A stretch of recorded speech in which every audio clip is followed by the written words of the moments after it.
Okay, so we got these white chairs here that I've been saving. We're having a garage sale today. This came in a 4-pack.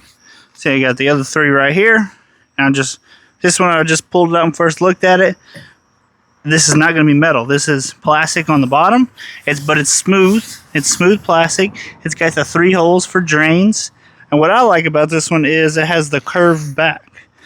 Whenever you sit in these chairs, usually it's got the flat back. Not that comfortable. This one's got the curved back, so it kind of fits you right in. I'm 230 pounds. This thing holds me just fine.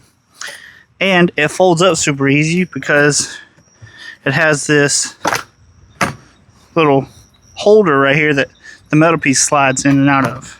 So whenever it comes out, it kind of has a little lock right here. This is metal. So it kind of locks right there. But then go ahead and smack it down there. It's going to lock in place.